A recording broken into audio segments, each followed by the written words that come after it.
যিনি আমাদের প্রতিনিধি তার গুণ হবে, তিনি কোরআন সুন্নাহ অনুযায়ী বিচার করবে। সূরা মাইদা 48, সূরা মাইদা 49, সূরা মাইদা 50 এই আয়াতগুলোর মধ্যে আছে ইন্না আনজালনা ইলাইকাল কিতাবা বিল হক, আমি আপনার কাছে কোরআন দিয়েছি, এই কোরআন এটা দিয়েছি, এটার মাধ্যমে আপনি বিচার করবেন, সঠিকভাবে বিচার করবেন। শেষের দিকে আছে আফা হুকমাল জাহিলিয়াতি ইয়াবগুন, তারা কি জাহিলি আইন চায়? ওমান আকসানু মিনাল্লাহি হুকমান, আল্লাহর চাইতে শ্রেষ্ঠ উত্তম বিচারক আর কে হতে পারে?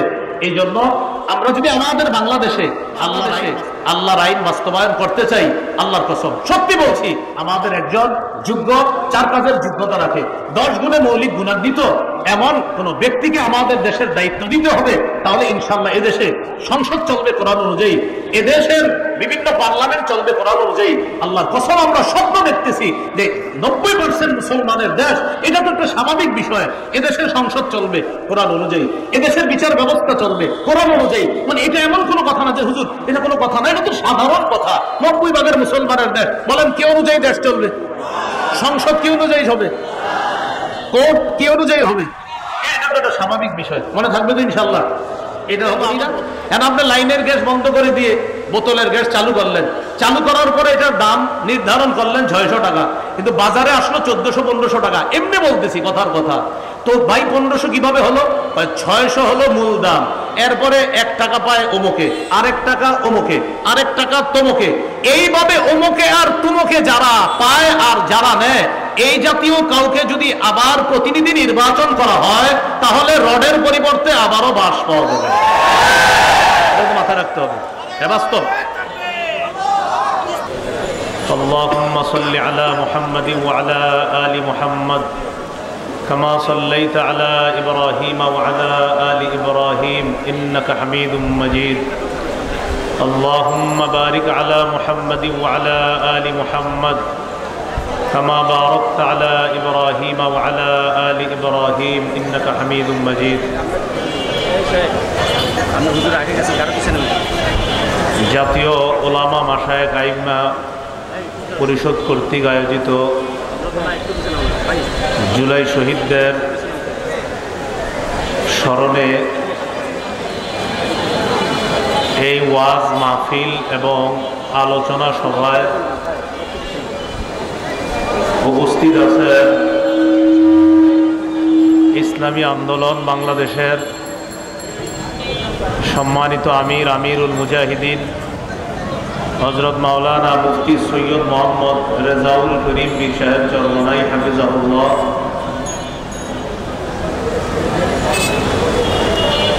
উপস্থিত আছেন আমার উস্তাদ মুহতারাম হযরত মাওলানা মুফতি সাহেব হুসাইন রাজি দামাত বরকাতুহুমুল আলিয়া সহ জাতীয় ওলামা মাশায়েখ আইম্মা পরিষদের নেতৃবৃন্দ এবং বিশেষ করে আমি যার আহ্বানে এখানে আপনাদের সামনে উপস্থিত হয়েছি, আমার বন্ধুবর হযরত মাওলানা মুফতি রেজাউল করিম আবরার হাফিজাহুল্লাহ, তিনি সহ তরুণ প্রজন্মের ওলামায়ে কেরাম এখানে আপনারা যারা উপস্থিত আছেন এবং মঞ্চে বিজ্ঞ ওলামায়ে কেরাম, বুজুর্গ ওলামায়ে কেরাম সহ সর্বস্তরের মুসলমান ভাইয়েরা, আল্লাহ তাআলার দরবারে শুকরিয়া আদায় করছি। আল্লাহ আমাদেরকে এমন মহতী একটি আলোচনা সভায় উপস্থিত হওয়ার তৌফিক দান করেছেন বলি আলহামদুলিল্লাহ। সময় খুবই কম। মুফতি রেজাউল করিম আবরার ভাই তার পক্ষ থেকে আমাকে বলা হয়েছে আমরা কাকে নির্বাচন করব, দেশের প্রতিনিধি কাকে বানাবো এবং নির্বাচনের শরীয়ী দৃষ্টিভঙ্গি কি, এই বিষয়ে কিছু কথা বলার জন্য। আশা করি আমরা সবাই যদি একটু মনোযোগ সহকারে কথাগুলো শুনি, স্বল্প সময়ে কিছু কথা আমরা শিখতে পারবো ইনশাআল্লাহ। প্রথম কথা, আমরা কাকে নির্বাচন করব, আমাদের দায়িত্ব কাকে দিব। 4 যোগ্যতার অধিকারী এবং 10 গুণে গুণান্বিত, এমন মৌলিক 10 গুণে গুণান্বিত এমন ব্যক্তিকে আমরা আমাদের প্রতিনিধি নির্বাচন করার চেষ্টা করব, সর্বাত্মক চেষ্টা করব। তো প্রথম কথা, মৌলিকভাবে 4টি কাজের যোগ্যতা রাখে। সূরা হজের 41 নম্বর আয়াতে আল্লাহ তাআলা বলেন, আল্লাযীনা ইম্মাক্কান্নাহুম ফিল আরদি আকামুস সালাহ। আমি যাদেরকে পৃথিবীর ক্ষমতা দান করি, যাদেরকে পৃথিবীতে ক্ষমতায় অধিষ্ঠিত করি, তাদের মৌলিক কাজ হলো 4টা। আকামুস সালাহ, নামাজ কায়েম করবে। 2 নম্বর, ওয়া আতাউজ যাকাত, যাকাতের বিধান রাষ্ট্রীয়ভাবে চালু করবে, যাকাত দিবে। এটার দ্বারা উদ্দেশ্য হলো রাষ্ট্র হবে যাকাত ভিত্তিক। সুদ ভিত্তিক রাষ্ট্র ব্যবস্থা, এটার শেষ পরিণতি হলো ভিক্ষা করা। যাকাত ভিত্তিক রাষ্ট্র ব্যবস্থার শুভ পরিণতি হলো গরিব মানুষ ধনী হয়ে যাওয়া। সুদ ভিত্তিক রাষ্ট্র ব্যবস্থার কুফল, গরিব মানুষ আরো গরিব হবে। যাকাত ভিত্তিক রাষ্ট্র ব্যবস্থার সুফল হলো গরিব মানুষ আরো ধনী হবে। 4 কাজের যোগ্যতা রাখে যিনি, এমন কাউকে আমরা প্রতিনিধি বানাবো। 1 নম্বর, যিনি নামাজ কায়েম করবে, রাষ্ট্রীয়ভাবে নামাজ প্রতিষ্ঠিত করবে। 2 নম্বর, যারা যাকাত দিবে। 3 নম্বর, ওয়া আমারু বিল মারুফ, যারা সৎ কাজের আদেশ করবে। 4 নম্বর, ওয়া নাহাউ আনিল মুনকার, অসৎ কাজ থেকে নিষেধ করবে। এমন কাউকে যেন আমরা প্রতিনিধি না বানাই যিনি নিজেই অসৎ কাজ করে, তো তিনি অন্যকে অসৎ কাজের বাধা কিভাবে দিবে? এটা বুঝে ঠিক বলতে হবে, রেডিমেড ঠিক না, আসলেই ঠিক। যিনি অসৎ কাজে বাধা দিতে পারে না, এমন কাউকে যদি আপনি প্রতিনিধি বানান, তো তিনি অসৎ কাজে বাধা দিবে কিভাবে? এই জন্য এই 4 কাজের যোগ্যতা রাখে এমন ব্যক্তিকে আমরা ইনশাল্লাহ আগামীতে আমাদের দেশের প্রতিনিধি বানাবো ইনশাল্লাহ। এটা আমাদের জন্য আমানত।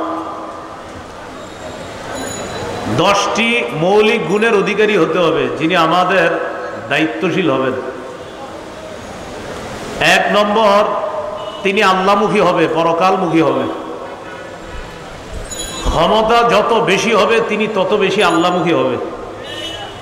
যত বেশি ক্ষমতা তার কাছে আসবে তিনি তত বেশি সালাত আদায় করবে, তত বেশি ইবাদত বাড়িয়ে দিবে, তত বেশি জনগণের কাছাকাছি যাবে এবং তত বেশি তিনি ইসলামের জন্য কাজ করবে। আর আল্লাহমুখী হবে তত বেশি, যাকে আল্লাহ যত বেশি ক্ষমতা দান করবে। কিন্তু আপনি দেখেন বিভিন্ন দেশের বাস্তবতা হলো এই, যারা বর্তমান পৃথিবীতে বিভিন্নভাবে বিভিন্ন পন্থায় ক্ষমতায় অধিষ্ঠিত হচ্ছে, তাদের ক্ষমতা যত বাড়ে দুর্নীতি তত বাড়ে। কিন্তু একজন মুত্তাকি আল্লাহওয়ালা, যিনি পরহেজগার আল্লাহমুখী হবে, তিনি যদি ক্ষমতায় বসে তাহলে তার আল্লাহমুখী হওয়া এবং আখিরাতমুখী হওয়া আগের চেয়ে আরো বেড়ে যাবে। এটা হলো আমাদের প্রতিনিধি যিনি হবে তার 1 নম্বর গুণ হবে এটা। সুলাইমান আলাইহিস সালাতু ওয়াস সালামকে আল্লাহ তাআলা এত বড় রাজত্ব দান করছেন।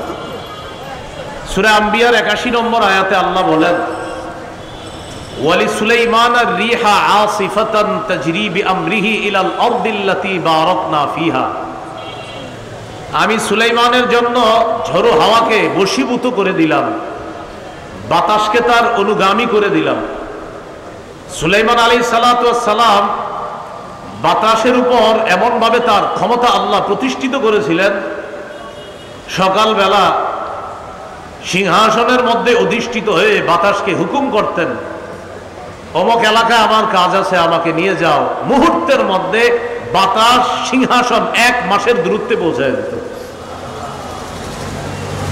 এত ক্ষমতাধর একজন বাদশাহ হওয়া সত্ত্বেও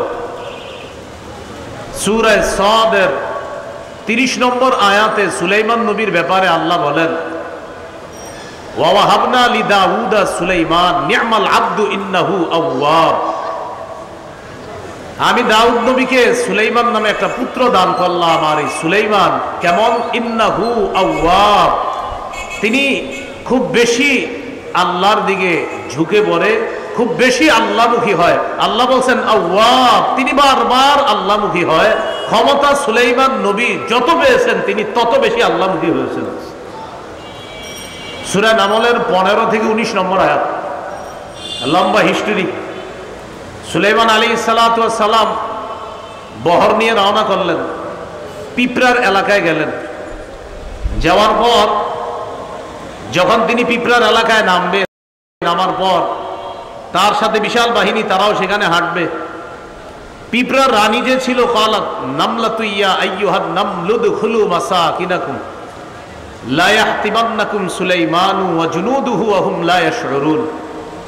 পিঁপড়ার রানী বলল, ও পিপিলিকার দল, তোমরা তোমাদের ঘরে প্রবেশ করো, তোমাদের গর্তে প্রবেশ করো। সুলাইমান নবী এবং তার বাহিনী না জেনে তোমাদেরকে যেন পিষে না ফেলে। পিঁপড়ার এই কথা সুলাইমান নবী বুঝে ফেললেন। ফাতাবাসসামা দাহিকাম মিন কাওলিহা, পিঁপড়ার কথা বুঝে সুলাইমান নবী একটা মুস্কি হাসি দিলেন। আল্লাহ তাআলা মানুষ, জিন, ইনসান ইত্যাদি এগুলার পাশাপাশি পশু পাখির ভাষা বোঝার যোগ্যতাও সুলাইমান নবীকে আল্লাহ দান করছে। এখানে একটা কথা, যদি আপনারা কিছু না মনে করেন, ওলামা হযরতরা না, অন্যরা আমার সাথে বলতে হবে। বলেন, সুলাইমান নবী পাখির ভাষা প্রকৃত অর্থেই বুঝতেন, প্রতীকী অর্থে না। প্রকৃত অর্থেই সুলাইমান নবী পাখির ভাষা বুঝতেন, প্রকৃত। একটা হলো প্রকৃত আর একটা প্রতীকী। প্রতীকী প্রতীকী এই প্রতীকী অনেক বাংলা বই বা অনেকে কোনো কারণে লেখছে যে সুলাইমান নবী প্রতীকী অর্থে, মানে বিভিন্ন মাধ্যমে, ইশারার মাধ্যমে পাখির ভাষা বা বিভিন্ন অবস্থা দেখে বুঝতেন, এটাকে বলে প্রতীকী। কিন্তু বাস্তবতা হলো সুলাইমান নবী প্রকৃত অর্থে বাস্তবেই পাখির ভাষা বুঝতেন। আল্লাহ যোগ্যতা দান করছে, এই কথাটা মনে রাখা। তো সুলাইমান আলাইহিস সালাতু ওয়াস সালাম পাখির ভাষা বুঝলেন, এটা মুস্কি হাসি দিলেন। হাসি দেওয়ার পর সুলাইমান নবী বললেন, ওয়াকালা রব্বি আউজি'নি আন আশকুরা নি'মাতাকাল্লাতী আন'আমতা আলাইয়া। সুলাইমান নবী বললেন, আল্লাহ আপনি আমাকে তৌফিক দান করেন, আমাকে যে নিয়ামত দান করেছেন এই নিয়ামতের শুকরিয়া যেন আমি আদায় করতে পারি। অর্থাৎ আমি মানুষের উপর রাজত্ব করি, আমি জিনের উপর রাজত্ব করি, আমি পশু পাখির উপর রাজত্ব করি। আজকে পাখির ভাষাও আমি বুঝলাম। আল্লাহ আপনি যে আমাকে এত ক্ষমতা দান করেছেন, এত নিয়ামত দান করেছেন, আমি যেন এই নিয়ামত পেয়ে অন্য কোনো আচরণ যেন আমার দ্বারা প্রকাশ না পায়। আল্লাহ আপনি যে আমাকে এত নিয়ামত দান করেছেন, আমাকে তৌফিক দেন, আমি যেন আরো বেশি আপনার শুকরিয়া আদায় করতে পারি। এখান থেকে কি বুঝলাম? আমাদের যারা দায়িত্বশীল হবে তাদের 1 নাম্বার গুণ হবে, তিনি যত বেশি ক্ষমতা পাবে তত বেশি আল্লাহমুখী হবে। 2 নাম্বার, আমরা যাকে নির্বাচিত করব তিনি ইনসাফ প্রতিষ্ঠিত করবে এমন মানুষকে নির্বাচিত করতে হবে। এমন মানুষকে আমরা আমাদের জন্য নির্বাচন করতে হবে যিনি ইনসাফ প্রতিষ্ঠিত করবে। সূরা সাদের 26 নম্বর আয়াতে আল্লাহ বলেন, ইয়া দাউদ ইন্না জাআলনাকা খলিফাতান ফিল আরদি ফাহকুম বাইনান নাসি বিল হক। হে দাউদ, আমি আপনাকে দুনিয়াতে প্রতিনিধি বানাইলাম। ফাহকুম বাইনান নাসি বিল হক, মানুষের মাঝে ইনসাফের সাথে আপনি বিচার করেন। দাউদ নবী ফিলিস্তিনের সর্বপ্রথম, বনি ইসরাইলের মধ্যে প্রথম ব্যক্তি দাউদ নবী, যিনি ফিলিস্তিনে প্রায় 73% অঞ্চল আল্লাহ তাআলা দাউদ নবীর শাসন ব্যবস্থায় পুরা ফিলিস্তিনের প্রায় 73% অঞ্চল দাউদ নবীর অধীনে আল্লাহ দিয়ে দিয়েছিলেন। মনে রাখা ভালো, ইহুদিরা ফিলিস্তিন শাসন করেছে প্রায় 438 বছর। এই 438 বছরের মধ্যে ইমানি শাসন হলো 80 বছর। ইমানি শাসন মাত্র 80 বছর। এই 80 বছরের মধ্যে 40 বছর হলেন দাউদ নবী শাসক আর 40 বছর সুলাইমান নবী। অর্থাৎ বাবা দাউদ নবী 40 বছর শাসক ছিলেন ফিলিস্তিনের, আর সুলাইমান নবী ছিলেন 40। এই 40 দুগুণে 80।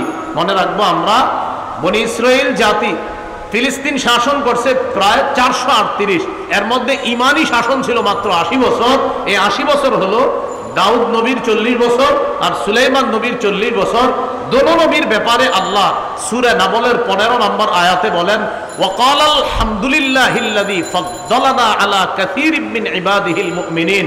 বাবা এবং সন্তান বলেছে সমস্ত প্রশংসা আল্লাহ, যে আল্লাহ আমাদেরকে পৃথিবীতে তার অনেক মুমিন বান্দাদের উপর শ্রেষ্ঠত্ব দান করেছেন। দাউদ নবী ক্ষমতা পেয়ে প্রশংসা করলো কার? সুলাইমান নবী ক্ষমতা পেয়ে প্রশংসা করলো কার? তো দাউদ নবীকে আল্লাহ বলছেন, দাউদ ফাহকুম বাইনান নাসি বিল হক, আপনি মানুষের মাঝে ইনসাফের সাথে ফয়সালা করবেন, বিচার করবেন। এটা হলো আমাদের যিনি প্রতিনিধি হবে তার 2 নম্বর গুণ হবে এটা। সহিহ বুখারীর বর্ণনা 6788 নম্বর হাদিস। এই হাদিস লিখে রাখার মতো, মনে রাখার মতো, গর্ব করে সারা পৃথিবীতে বলার মতো। মক্কার আরবের একটা গোত্র আছে না, মাকজুমি গোত্র। এই গোত্রের এক নারী চুরি করছে, নাম হলো ফাতেমা। আমাদের নবীর কন্যার নাম কি? ফাতেমা। আর মক্কার এক সম্ভ্রান্ত বংশের এক নারী চুরি করছে, তার নামও কি? ফাতেমা। এই বিষয়টা কুরাইশদের বড় বড় নেতাদেরকে ভাবায়া তুলল। চুরির বিচার হলো হাত কাটা। এখন তো এই সম্ভ্রান্ত বংশীয় নারী ফাতেমার হাত কাটা হবে। নবীর কাছে বলে দেখি একটু বিচারটা শিথিল করা যায় কিনা। নাউজুবিল্লাহ পড়েন। বড় বড় সাহাবীদেরকে এই বিষয়টা জানাইল। জানানোর পর সাহাবায়ে কেরাম চিন্তা করলো নবীর কাছে এই ব্যাপারে কে কথা বলতে পারে। হাদিসের ভাষ্য হলো মাইয়াস্তারি আলাইহি ইল্লা উসামা ইবনে যায়েদ হিব্বু রাসূলিল্লাহ সাল্লাল্লাহু আলাইহি ওয়াসাল্লাম। আল্লাহ রাসূল তার নাতি উসামা ইবনে যায়েদ মানে পালক পুত্র যায়েদ ইবনে হারেসার সন্তান উসামা, এই উসামাকে নবী খুব ভালোবাসতেন। হাদিসে আসছে হিব্বু রাসূলিল্লাহ, নবীর খুব আস্থাভাজন, ভালোবাসার মানুষ। তো সাহাবায়ে কেরাম বলল এই ব্যাপারে নবীর সাথে আমরা কেউ দুঃসাহস দেখাইতে পারবো না কথা বলার জন্য। উসামা পারে নবীর কাছে গিয়ে কথা বলতে, কারণ নবী উসামাকে খুব ভালোবাসে। উসামা ইবনে যায়েদ রাদিয়াল্লাহু তাআলা নবীজির কাছে গেলেন। যাওয়ার পর বললেন এমন এমন ঘটনা, ফাতেমা নামে এক সম্ভ্রান্ত বংশীয় নারী চুরি করছে, এখন তার বিচারটাকে একটু শিথিল করা যায় না? নবীজি বুঝতে পারছে যে বড় বড় বয়স করা আমার কাছে আসার সাহস না পেয়ে এই ছোট্ট উসামাকে আমার কাছে পাঠাইছে। নবীজি বাহিরে আসলেন। আসার পর একটা ভাষণ দিয়ে বললেন, শোনো, ওই রবের কসম যার হাতে আমার জান, আল্লাহর কসম, লাউ আন্না ফাতিমাতা বিনতা মুহাম্মাদিন সারাকাত লাকাতা মুহাম্মাদুন ইয়াদাহা। আল্লাহর কসম, আমি নবী মুহাম্মদের কন্যা ফাতেমা যদি আজকে চুরি করত, ওই বংশীয় নারী ফাতেমা চুরি না করে আমি নবী মুহাম্মদ আমার মেয়ে ফাতেমা যদি চুরি করত, তাহলে আমি নবী মুহাম্মদ আমার কন্যা ফাতেমার হাত কেটে দিতে আমি মোটেই দুস্তবোধ করতাম না। আল্লাহর বিধান আমার কন্যার উপরে আমি প্রয়োগ করতাম। এটা হলো মুসলিম শাসকের 2 নম্বর বৈশিষ্ট্য হবে, তিনি ইনসাফ প্রতিষ্ঠিত করবেন। এখন ইনসাফ প্রতিষ্ঠিত করার সময় আপনি যখন ইনসাফ প্রতিষ্ঠিত করবেন, যেই মাত্র বিচারটা করবেন তখনই দেখলেন সে তো আমার আত্মীয় লাগে, আর বিচার আপনি শিথিল করে ফেললেন, এটা ইসলাম শিক্ষা দেয় না। এই জন্য ইসলামী শাসন ব্যবস্থায় যিনি মুসলিম শাসক মুসলমানদের প্রতিনিধিত্ব করবেন, তার 2 নম্বর গুণ হবে তিনি ইনসাফ প্রতিষ্ঠিত করবে সমাজে। এই জন্য আমরা এমন কাউকেই জনপ্রতিনিধি নির্বাচিত করব যার সিনায় কোরআন আছে, যার সিনায় হাদিস আছে, যিনি কোরআন হাদিস অনুযায়ী আমাদের মাঝে ইনসাফ ভিত্তিক একটা রাষ্ট্র ব্যবস্থা আমাদেরকে উপহার দিতে পারবে। মনে থাকবে তো সবার ইনশাআল্লাহ? 3 নম্বর, অন্যায়ের পথ পরিহার করে ন্যায়ের পথ চলা। অন্যায়ের পথ পরিহার করে ন্যায়ের পথে চলা। আরেকটু সুন্দর বাংলা আছে, ফাসাদের পথ পরিহার করে সংশোধনের পথে চলা। ফাসাদের আরবি হলো ইফসাদ, মানে ফাসাদ সৃষ্টি করা, আর সংশোধন করার আরবি হলো ইসলাহ। যিনি আমাদের প্রতিনিধি হবে তার 3 নম্বর বৈশিষ্ট্য হবে তিনি ইফসাদের পথ পরিহার করে ইসলাহের পথে চলবে। সূরা আরাফের 142 নম্বর আয়াত। মুসা আলাইহিস সালাতু ওয়াস সালামকে আল্লাহ ডাকলেন তাওরাত কিতাব দেওয়ার জন্য। মুসা নবী যখন তাওরাত কিতাব আনতে গেলেন, তার ভাই হারুন নবীকে তিনি তার প্রতিনিধি বানিয়ে গেলেন। ওয়াকালা মুসা লিআখিহি হারুন আখলুফনি ফি কওমি ওয়া আসলিহ ওয়া লা তাত্তাবি' সাবিলাল মুফসিদিন। মুসা নবী তার ভাই হারুন নবীকে বললেন, ভাইজান আপনি আমার প্রতিনিধি হবেন, এখন আপনি জাতির মাঝে আপনি দায়িত্ব পালন করবেন, তাদের মাঝে আপনি সংশোধনের পথে চলবেন, ইসলাহের পথে চলবেন, ইফসাদের পথে চলবেন না।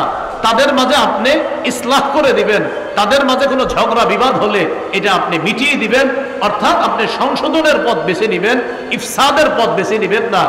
কিন্তু আমাদের দেশের মধ্যে যদি এমন হয় যে উলামায়ে কেরাম এবং ইসলামী মূল্যবোধে বিশ্বাসী তাওহীদি জনতা, তারা যদি আমাদের দেশে ইনসাফ কায়েম করতে চায়, আমাদের দেশে যদি তারা সত্য প্রতিষ্ঠিত করতে চায়, এই সত্যের বাধা দেওয়ার নাম হলো ইফসাদ, আর ওই বাধাকে প্রতিহত করার নাম হলো ইসলাম।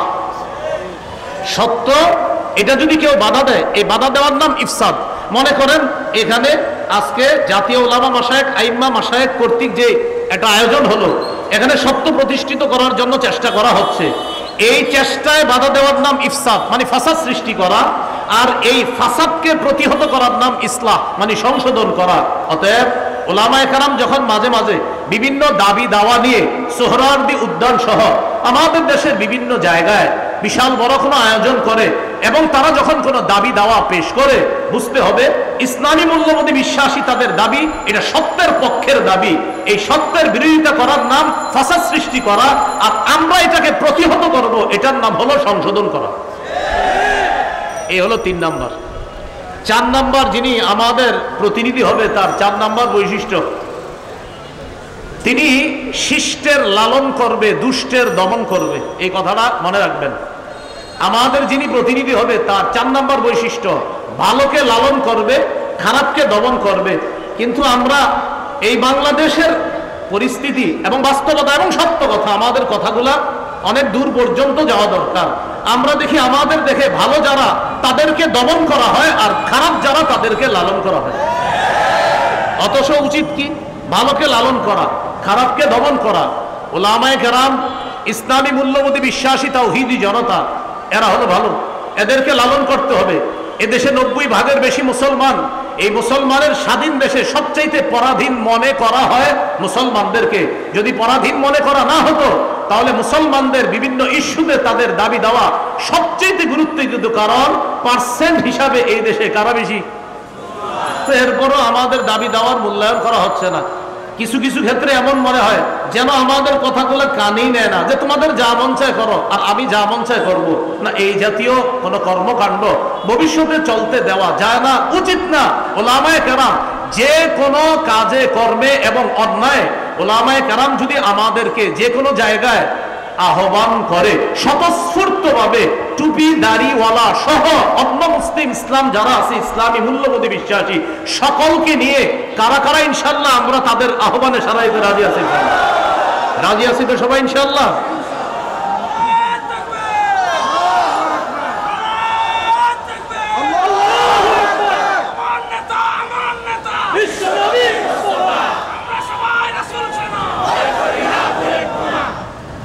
চার নাম্বার বৈশিষ্ট্য, শিষ্টের লালন, দুষ্টের দমন।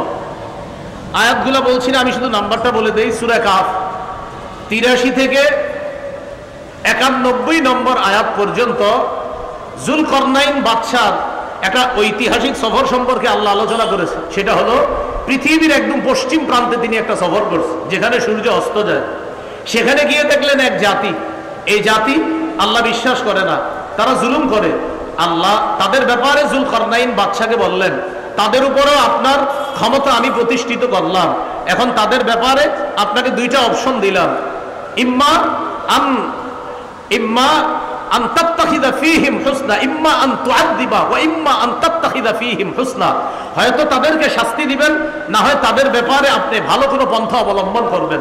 যুলকরনাইন জবাব দিলেন, আল্লাহ আমি তাদের ব্যাপারে 2টার যে কোনো একটা গ্রহণ করব। আম্মা মান যালামা ফাসাউফা নুআযযিবহু, যারা জুলুম করবে আমি দাওয়াত দেওয়ার পরেও আমি তাদেরকে শাস্তি দিব। ওয়া আম্মা মান আমানা ওয়া আমিলা সালিহা ফালাহু জাযাআনিল হুসনা, আর যারা ভালো করবে তাদের জন্য উত্তম প্রতিদান রয়েছে। দেখেন বিষয়টা, যুলকরনাইন বললেন, আল্লাহ তাদের ব্যাপারে আমার 2টা ফয়সালা, যারা জালেম হবে তাদেরকে আমি দমন করব, আর যারা আমার কথা শুনে ভালো করবে তাদেরকে আমি লালন করব, তাদের সাথে উত্তম ব্যবহার করব। তাহলে 4 নাম্বার শিখলাম, আমাদের প্রতিনিধি যিনি হবেন তিনি শিষ্টের লালন, ভালোকে লালন করবে, দুষ্টকে দমন করবে। মুসলিম শাসক বা আমাদের প্রতিনিধি যিনি হবেন, তার 5 নম্বর বৈশিষ্ট্য, আমরা যাকে বানাবো তিনি কি হবে? জনগণের জন্য অকাতরে বিলিয়ে দেওয়ার যোগ্যতা থাকবে। বলেন তো কি থাকবে? জনগণের জন্য অকাতরে বিলিয়ে দিতে হবে। এটা 5 নাম্বার বৈশিষ্ট্য। যুলকরনাইন বাদশা সম্পর্কে আল্লাহ তাআলা বলেছেন সূরা কাহফের 91 থেকে 93 থেকে 97 নম্বর আয়াত পর্যন্ত আল্লাহ বলেছেন যুলকারনাইন বাদশার আরেকটা সফর সম্পর্কে আল্লাহ তাআলা আলোচনা করেছেন। সেই সফরটা হলো উনি পৃথিবীর উত্তর দিকে সফর করেছেন। এটা কিন্তু আল্লাহ কোরআনে বলে নাই উত্তর, আল্লাহ দিকের কথা বলছে দুইটা, একটা সফর পূর্ব দিকে আর একটা পশ্চিম দিকে, এই দুইটা বলছে। আরেকটা সফরের কথা বলছে আল্লাহ, কিন্তু সফরটা কোন দিকে করছে এটা বলে নাই। তবে মুফাসসিরিনে কেরাম গবেষণা করে বলেন যুলকারনাইনের আরেকটা সফর হয়েছে উত্তর দিকে, রাশিয়ার দিকে, এটা মুফাসসিরিনে কেরামের অভিমত। সেখানে গেলেন, যাওয়ার পর দেখে এক জাতি যারা যুলকারনাইন বাদশার কথা বুঝে না, লা ইয়াকাদুনা ইয়াফকাহুনা কাওলা, ভাষা বুঝে না। তো যুলকারনাইন বাদশা তাদের সাথে কথা বলার জন্য দুভাষী নিযুক্ত করলেন, অথবা তাদের সাথে ইশারায় কথা বললেন। তারা যুলকারনাইনকে বলল, বাদশা আপনার কাছে আমাদের একটা দাবি আছে। কি দাবি? এই পাহাড়ের পিছনে দুইটা জাতি আছে, একটা ইয়াজুজ আর একটা মাজুজ। এরা রাতের বেলা আমাদের বাড়িতে এসে লুটতরাজ করে, ডাকাতি করে, আমাদের ধন সম্পদ ছিনিয়ে নেয়। আপনি যদি এই দুই পাহাড়ের মাঝখানে ফাঁকা জায়গাটা বন্ধ করে দেন, তাহলে তাদের এই দুর্নীতি থেকে, তাদের এই লুটতরাজ থেকে আমরা বেঁচে যাব। এই কথা বলার পর জাতি বলল, ও বাদশা, প্রয়োজনে যদি কিছু টাকা পয়সা লাগে টাকা পয়সা আমরা দিব। কারা বলল? জাতি বলল বাদশাকে। বাদশা যুলকারনাইন বললেন, আমার টাকা পয়সা লাগবে না, আল্লাহ আমাকে যা দিয়েছে, মা মাক্কান্নি ফিহি খায়র, আল্লাহ আমাকে যে ক্ষমতা দিয়েছে এটা অনেক উত্তম। আইনুনি বিকুওয়া, তোমরা আমাকে একটু সহযোগিতা করবা, এই দেয়াল দেওয়ার জন্য, প্রাচীর নির্মাণ করার জন্য তোমরা আমাকে একটু সহযোগিতা করবা। আর যা যা লাগবে এগুলা সব আমি নিজস্ব অর্থায়নে সব কিছু আমি এনে দিব, তোমরা শুধু একটু বহন করে নিয়ে আসবা। বাদশা যুলকারনাইন দুই পাহাড়ের মাঝখানে একটা প্রাচীর দিয়ে দিলেন। তো জনগণের জন্য অকাতরে বিলিয়ে দেওয়া, এটা মুসলিম শাসকের 5 নাম্বার বৈশিষ্ট্য হবে। বিষয়টি যেন এমন না হয় কথার কথা আপনি লাইনের গ্যাস বন্ধ করে দিলেন, একটা কথার কথা, আমাদের দেশ গ্যাসের গণি না, এখন আপনি লাইনের গ্যাস বন্ধ করে দিয়ে বোতলের গ্যাস চালু করলেন, চালু করার পরে এটার দাম নির্ধারণ করলেন 600 টাকা, কিন্তু বাজারে আসলো 1400-1500 টাকা। এমনি বলতেছি কথার কথা। তো ভাই 1500 কিভাবে হলো? 600 হলো মূল দাম, এরপরে 1 টাকা পায় অমুকে, আরেক টাকা অমুকে, আরেক টাকা তমুকে, এইভাবে অমুকে আর তুমুকে যারা পায় আর যারা নেয়, এই জাতীয় কাউকে যদি আবার প্রতিনিধি নির্বাচন করা হয়, তাহলে রডের পরিবর্তে আবারও বাঁশ পাওয়া যাবে। মাথায় রাখতে হবে, বাস্তব। একটু কথাগুলো বুঝতেছেন তো? তাহলে 5 নাম্বার, জনগণের জন্য অকাতরে বিলিয়ে দিবে, এটা 5 নাম্বার বৈশিষ্ট্য, আমরা যাকে প্রতিনিধি নির্বাচন করব। 6 নাম্বার বৈশিষ্ট্য, প্রতিনিধি যিনি হবে আমাদের, তিনি কিছু করতে পেরে বলবে আলহামদুলিল্লাহ, এটা আমার রবের দয়া, এটা বলবে। যিনি করতে পারবে, বাস, তিনি কোনো অহংকার করবে না। মানে কিছু করার পরে বলবে আমি এই করলাম সেই করলাম, মানে আপনি আপনার বাপের টাকা দিয়ে করছেন তো আমাদের টাকা দিয়ে করছেন, এগুলো বলা যাবে না। যে আমি এত কিছু করছি, এগুলো বলা যাবে না। বলতে হবে আল্লাহ আমারে তৌফিক দিয়েছে তাই আমি করেছি, এটা বলতে হবে। যদি কেউ কিছু করার পর বলে আমি এটা করেছি সেটা করেছি, এই কথাগুলা অহংকার প্রদর্শন প্রকাশ পাবে। আর অহংকার যখন প্রকাশ পাবে তখন পতন এমন ভাবে হবে, যার পতন হবে তিনি নিজেও বুঝবে না কিভাবে পতন হয়ে যাবে। খুব সাবধান, আল্লাহ আমাদেরকে হেফাজত করেন। তো 6 নাম্বার, প্রতিনিধি কিছু করতে পেরে তিনি কার শুকরিয়া আদায় করবেন? আল্লাহ, যে আল্লাহ দিস। সূরা কাহফের 98 নম্বর আয়াতে আছে, যুলকারনাইন ওই দেয়াল করে দেওয়ার পর বলছে হাদা রাহমাতুম মির রব্বি, এটা আমার রবের অনুগ্রহ, দয়া, আমার রব দয়া করছে তাই তোমাদের জন্য কিছু করতে পারছে।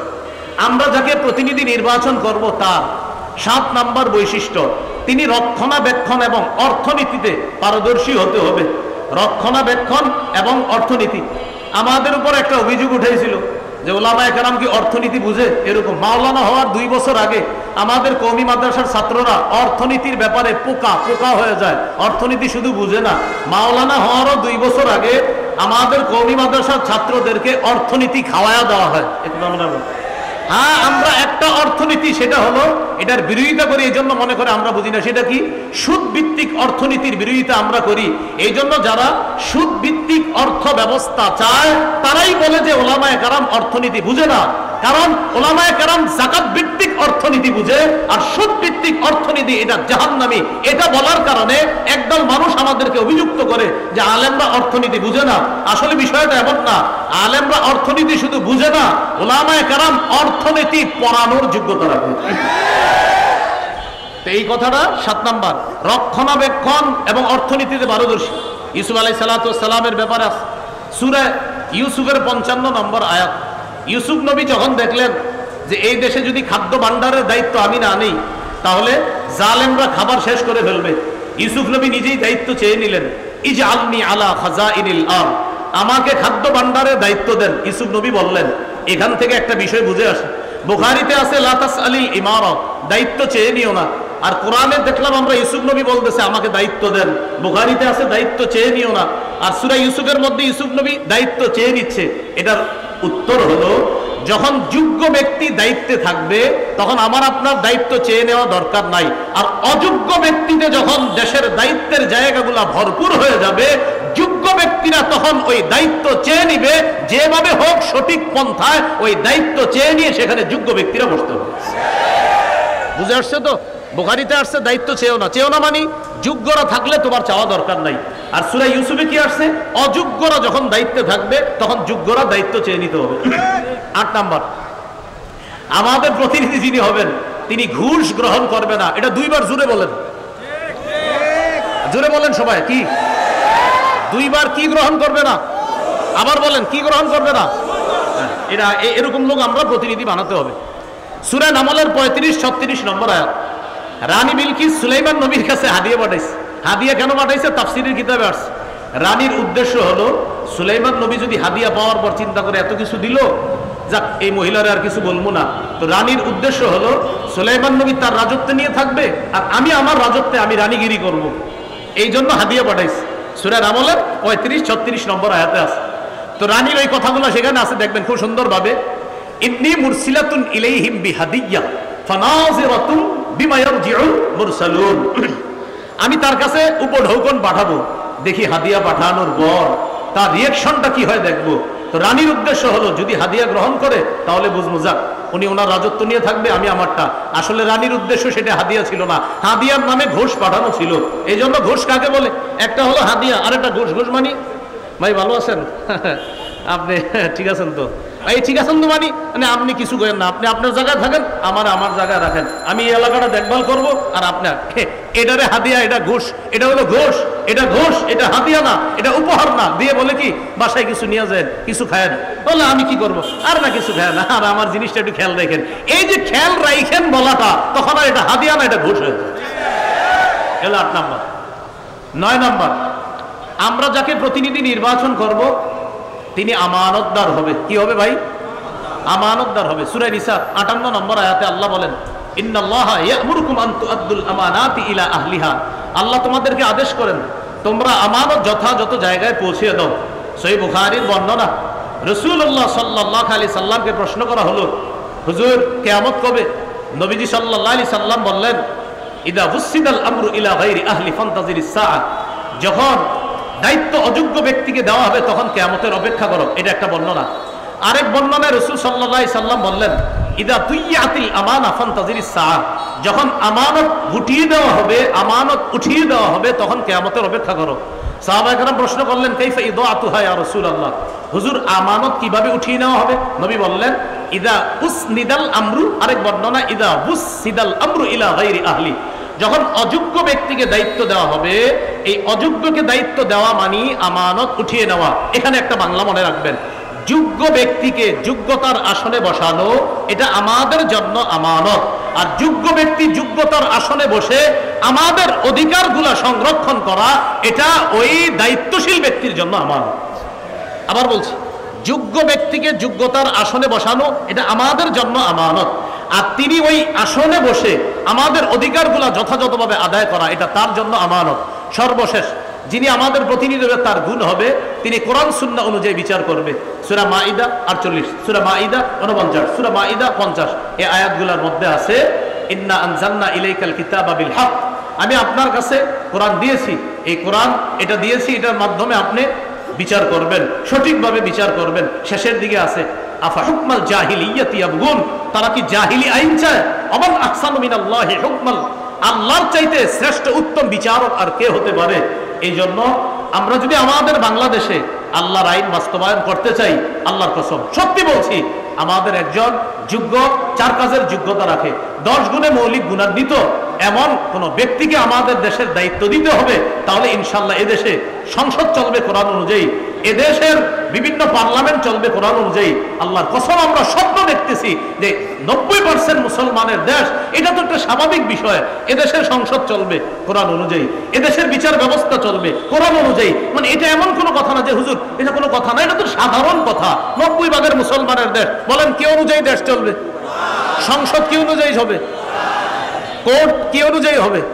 এটা তো একটা স্বাভাবিক বিষয়, মনে থাকবে তো ইনশাল্লাহ। এটা হলো আমার প্রথম বিষয়।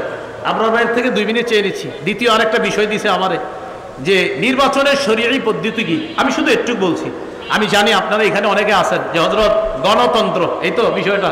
আচ্ছা একটু মন দিয়ে শোনেন 2 মিনিট। আচ্ছা গণতন্ত্র এই বিষয়টা কি? 1863-তে আপনার আব্রাহাম লিঙ্কনের সেই যে এক ধারা সে আবিষ্কার করলো যে democracy is the government of the people, by the people and for the people. গণতন্ত্র হলো এমন একটা শাসন ব্যবস্থা যেখানে জনগণের উপর, জনগণের মাধ্যমে জনগণের ক্ষমতা চলবে, অর্থাৎ যেই নিয়ম নীতিতে জনগণের শাসন চলবে, জনগণের আইন চলবে, এটাই গণতন্ত্র। সেখানে গণতন্ত্রে দেশের মালিক হবে জনগণ, আর তারা আইন করবে। আর আমরা বলি রাষ্ট্র, এটার মালিক হলো আল্লাহ। অনেকের গেঞ্জির পিছনে লেখা আছে people are source of all power, জনগণ সকল ক্ষমতার উৎস। নাউজুবিল্লাহ, জোরে করি। সকল ক্ষমতার উৎস কে? আল্লাহ। এটা প্রথম কথা। তাহলে গণতন্ত্র এটা তারা বললো, এটা হলো একটা বিষয়। আমাদের কথা হলো সূরা বানী ইসরাঈলের 111 নম্বর আয়াতে যে কথাটা একদম সূরা বানী ইসরাঈলের সর্বশেষ আয়াত, ওয়ালাম ইয়াকুল্লাহু শারীকুন ফিল মুলক, আল্লাহর রাজত্বে কোনো শরীক নাই। বলেন আল্লাহর রাজত্বে কি নাই? শরীক নাই। দেশের রাজত্ব কার?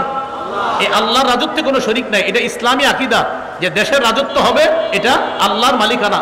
এটা গণতন্ত্র, এটা মালিক হবে না। এটা আমাদের ইসলামী মূল্যবোধে বিশ্বাসীদের আকীদা। আচ্ছা সূরা ইউসুফের 40 নম্বর আয়াতে আছে ইনিল হুকমু ইল্লা লিল্লাহ, বিচার ব্যবস্থা শুধুমাত্র আল্লাহর পক্ষ থেকে হবে, আল্লাহই বিধানদাতা, আল্লাহই বিধান করবে। কথা সঠিক। এটা হলো প্রথম কথা। দ্বিতীয় কথা খুব ভালো করে মনে রাখবো, ইসলামী হুকুম অনুযায়ী গণতন্ত্রের যেই বিধান, এই বিধানকে মানতে হবে। এই বিধান না মানার কোনো সুযোগ নাই। ইসলামী হুকুম অনুযায়ী গণতন্ত্রের পক্ষে কেউ না, কোনো ওলামায়ে কেরাম না। এটা হলো দ্বিতীয় কথা। এবার মূল কথাটা শুনেন। তাহলে হুজুর যেহেতু গণতন্ত্রের পক্ষে না তো কি করব? এখন ওলামায়ে কেরামের মধ্যে 2 দল। এক দল বলেন গণতন্ত্রের বর্তমান পদ্ধতিতে দেশে স্বেচ্ছায় অথবা ইচ্ছায়, ইচ্ছা করে হোক স্বেচ্ছায় হোক, মানুষকে বাধ্য করা হচ্ছে এই পদ্ধতিতেই মানুষ যেন তাদের ক্ষমতা প্রতিষ্ঠিত করে, মানুষকে বাধ্য করা হচ্ছে। বাধ্য করার কারণে ওলামায়ে কেরাম আজিমত এবং রুখসতের মাসালার মধ্যে রুখসতটা গ্রহণ করে ওলামায়ে কেরাম চিন্তা করলেন যদি ওলামায়ে কেরাম দায়িত্ব না নেয় নাস্তিকদের হাতে দেশ চলে যাবে। ওলামায়ে কেরাম যদি দায়িত্বে না আসে তাহলে ইসলামী বিরোধী যারা শক্তি আছে তারা এদেশে তাদের শক্তিশালী পাকাভুক্ত হবে। তখন ওলামায়ে কেরামের মধ্যে একদল বলেন সুতরাং নাস্তিক্যবাদী শক্তিকে রহিত করার জন্য এই পদ্ধতিতে জনগণের অংশগ্রহণ করা আবশ্যক। এটা এক দলের অভিমত। আরেক দল বলেন জায়েজ। একদল বলছে আবশ্যক, আরেক দল বলছে এটা জায়েজ। এই পদ্ধতিতে অংশগ্রহণ করে নাস্তিক্যবাদের বিরোধিতা করা এবং আল্লাহর হুকুম পৃথিবীতে প্রতিষ্ঠিত করার জন্য চেষ্টা করা। আমি জানতে চাই আমাদের আপনার ভাই এখানে আছে, আপনার তো এই নিয়তে আছে নাকি অন্য কোনো নিয়ত? আমাদের আপনার ভাই মাশাআল্লাহ ইনশাআল্লাহ সিলেটের এমপি হবে, আল্লাহ কবুল করেন। যাই হোক, আপনার ভাইয়ের সাথে আমার ভালো পার্সোনাল সম্পর্ক একটু মধুর, এই জন্য একটু হাসাহাসি করলাম। আপনারা আবার দোয়া করেন, অন্তর থেকে দোয়া করেন, আল্লাহ তৌফিক দান করেন। না এখন এই পদ্ধতিতে জনগণ অংশগ্রহণ করবে, করার পর এখানে মনে রাখতে হবে 4টা কথা। বলেন সাক্ষ্য, সুপারিশ, প্রতিনিধি, আমানত। সাক্ষ্য, সুপারিশ, প্রতিনিধি নির্বাচন, উকিল নির্বাচন, আমানত। এই 4টা কথা। এবার বলেন ভোট মানি হলো সাক্ষ্য দেওয়া, সুপারিশ করা, উকিল নিযুক্ত করা, আমানত রক্ষা করা। আপনি যে কারো পক্ষে আপনি একটা কথা বলতেছেন যে আমি অমুককে প্রতিনিধি বানাবো, এই প্রতিনিধি বানানোর অর্থ হলো 1 নম্বর আপনি তার পক্ষে সাক্ষী দিতেছেন, আপনি তার পক্ষে সাক্ষী দিতেছেন। এই সাক্ষী আপনি তার পক্ষে এটা যে দিতেছেন এটা বুঝে শুনে আপনি তার পক্ষে সাক্ষী দিতে হবে। এটা হলো 1 নম্বর কথা। তো এই যে দ্বিতীয় নম্বর কথা সুপারিশ করা, সূরা নিসার 85 নম্বর আয়াতে আছে, মাইয়াশফা শাফাআতান হাসানা ইয়াকুল্লাহু নাসিবুম মিনহা, যে সঠিক ব্যাপারে সুপারিশ করবে, সুন্দর সুপারিশ করবে, এটার সওয়াব সে পাবে। ওমাইয়াশফা শাফাআতান সাইয়্যিআ, আর যে ব্যক্তি খারাপ ব্যাপারে সুপারিশ করবে, ইয়াকুল্লাহু কিফলুম মিনহা, সে এটার গুনাহের অংশ পাবে। এবার বুঝেন, একজন আল্লাহওয়ালা ব্যক্তি আর একজন খারাপ ব্যক্তি, একজন তাকওয়াবান মানুষ, তাকেও চাইলে আমি নির্বাচন করতে পারি, আর একজন খারাপ মানুষ, তাকেও নির্বাচন করতে পারি।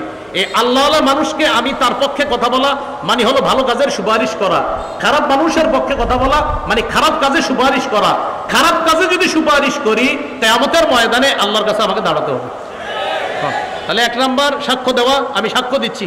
2 নাম্বার আমি সুপারিশ করতেছি। 3 নাম্বার আমি উকিল নিযুক্ত করতেছি, প্রতিনিধি নিযুক্ত করতেছি আমার পক্ষ থেকে।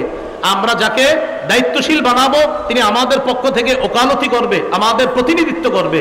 4 নাম্বার আমানত, এটা একটা আমানত।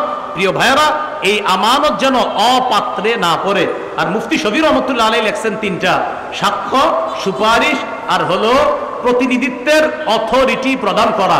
এই 3 ক্ষেত্রে মুসলমান বুঝে শুনে পা বাড়াতে হবে। আমি আপনি আগামীতে 3টি বিষয় মাথা রাখবো, যে আমি কিন্তু কারো পক্ষে হয়তো সাক্ষী দিতে হবে, আমি কারো পক্ষে সুপারিশ করতে হবে, আমি জনগণের জন্য কাউকে প্রতিনিধি নিযুক্ত করতে হবে। আল্লাহ, আমার সাক্ষ্যটা যেন অন্যায়ের পক্ষে না হয়, আমার সুপারিশ যেন অন্যায়ের পক্ষে না হয়, আমি যাকে প্রতিনিধি বানাবো তিনি যেন কোনো খারাপ মানুষ না হয়। প্রিয় ভাইয়ারা, এই 3টা কথা আরো প্রত্যেকে 10 জনকে জানায় দিবেন, যে আগামীতে 3টা কথা মাথায় রাখবা। আমি যার পক্ষে সুপারিশ করব, আমি যার পক্ষে সুপারিশ করব তিনি ভালো মানুষ হয়, আমি যার পক্ষে সাক্ষ্য দিব তিনি যেন ভালো মানুষ হয়, আমি যাকে প্রতিনিধি বানাবো তিনি যেন ভালো মানুষ হয়। এই কথাটা পরিবারেও আলোচনা করবেন, সারা দেশে আলোচনা করবেন, আরো 10 জনকে জানায় দিবেন, শোনো তুমি কিন্তু সাক্ষ্য দিচ্ছ, এটা ভালোর পক্ষে দিতে হবে। শোনো, তুমি সুপারিশ করতেছ, ভালোর পক্ষে সুপারিশ করতে হবে। শোনো, তুমি কিন্তু প্রতিনিধি নির্বাচন করতেছ, এই গরিব মানুষগুলার একজন প্রতিনিধি বানাইতেছ, সাবধান, খারাপ মানুষকে যেন তুমি প্রতিনিধি না বানাও, ভালো মানুষকে তোমার প্রতিনিধি বানাতে হবে। তো মুফতি শফি রহমতুল্লাহ আলাইহি বলছেন 3টা, আর তাফসীরের কিতাব ঘাটাঘাটি করলে পাবেন 4টা, সাক্ষ্য, সুপারিশ, উকিল নিযুক্ত করা আর হলো আমানত। এই 4টি বিষয় সামনের দিকে আমরা রেখে কোরআন সুন্নাহ অনুযায়ী ইনশাআল্লাহ আমাদের পাগুলা যেন সামনে বাড়াতে পারি, উলামায়ে কেরামের পরামর্শে যেন চলতে পারি। আল্লাহ তৌফিক দান করেন। আজকে এইখানে যারা আছেন, এই 4টা ক্ষেত্রে আমরা খেয়ানত করব না, হাত তুলে ওয়াদা করি ইনশাআল্লাহ। রাজি আছেন ইনশাআল্লাহ সকলে? আসসালামু আলাইকুম।